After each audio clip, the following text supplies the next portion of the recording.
इथे येण्याची इच्छा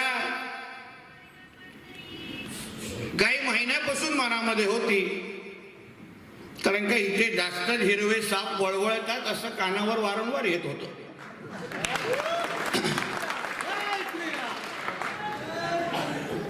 शेवटी आम्ही त्या पद्धतीचे कार्यकर्ते आहोत ज्यांना तुम्ही अगर पाकिस्तानमध्ये जाऊन उभं केलं आणि सांगितलं की इथे भगवा झेंडा लढवा, तर त्याच्यातले आम्ही लोक आहोत. आम्हाला जिथे सगळं काय भगवमय आहे तिथेला जाऊन मजा येत नाही. ते आपलेच लोक आहे, तिथे जय श्रीराम म्हणून फायदा काय, सगळं काय भगवमय आहे. पण अशा जागी जाऊन हिंदुत्वाचा झेंडा लढवायचा जिथे हे हिरवे साहेब जास्त वळवळ करतात, हिंदूंना दाबण्याचा प्रयत्न करतात, तिथे जाऊन जरा काही गोष्टी त्यांना कानापर्यंत पोचल्या पाहिजे. म्हणून आवर्जून दादांचा आणि दीपक पाटलांचं मी अभिनंदन आणि धन्यवाद केलं. फार वळवळ वळवळ आहे तुमच्या भिवंडीमध्ये. थोडा काही गोष्टी त्यांना आठवणीत करून द्यायच्या आहेत की आता ही जी वळवळ आहे ना, आता थोडी कमी करा. हा तुमचा आब्बाचा पाकिस्तान नाही. आता या राज्यामध्ये या हिंदू समाजाने, महाराष्ट्रातल्या हिंदू समाजाने एक हिंदुत्वादी विचाराचे सरकार निवडलेलं आहे. आमच्यासारखे असंख्य भगवादाऱ्यांना आज सत्तेमध्ये बसवलेला आहे. म्हणून यापुढे जास्त भिवंडीमध्ये वळवळ केली तर फक्त जरा आमची आठवण करून द्या. त्यांना परत कसं शुक्रवारी त्यांचा गॅस सिलेंडर उभा येतोय आम्ही बघतो.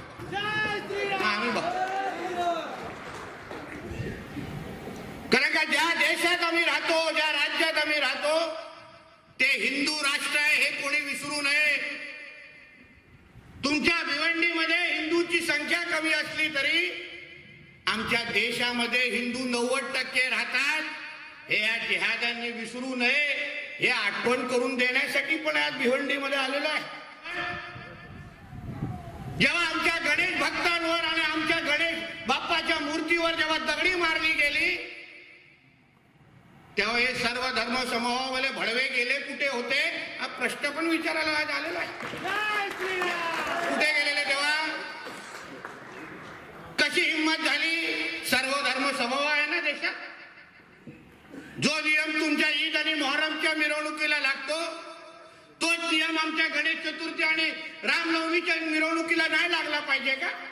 कुठल्याही हिंदू सणाच्या एक सणावर तुमचा दगड येऊन दे आणि मग महाराष्ट्रामध्ये जो तांडव होतो त्याचाही अनुभव तुमचा पाकिस्तानमध्ये बसलेला जो बाप आहे ना तो घेऊन जाईल. इथून एक कळून जाऊन एक दगड येऊन दे. एक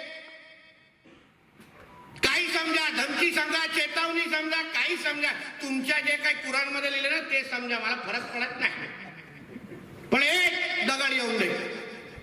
सरकार आमचं आहे, हिंदुत्वादी विचाराचं आहे. या सरकारमध्ये तुमची मस्ती चालणार नाही. या भिवंडीचं मध्ये तर मुळीच चालणार नाही. माझ्या सर्व समस्त हिंदू समाजाला मी सांगेन, तुम्ही कसली चिंता करू नका. हे जास्त अगर गोळा होत असतील ना, आम्हा लोकांना फक्त कळवा. असे आडवे तिडवे दांडे लागतील ना, पण टायगर बाम लावायला पण जागा राहणार नाही. या सगळ्या ज्या गोष्टी आहे ना, या लव जिहाद आणि लँड जिहाद, ही भिवंडीमध्ये ही जी वळवळ सुरू आहे ना, माझ्या बजरंग दल आणि माझ्या विश्व हिंदू परिषद आणि संघाच्या माझ्या सर्वच कार्यकर्त्या सहकार्याने सांगेन, माहिती गोळा करा, जमा करा, आमच्यापर्यंत पोचवा. हीच ती वेळ आहे, हीच ती वेळ आहे ह्यांची मस्ती उतरवण्याची. हीच ती वेळ आहे या जिहाद्यांना एकदाच आपला अब्बा पाकिस्तान मधला दाखवण्याची. हीच ती वेळ आहे.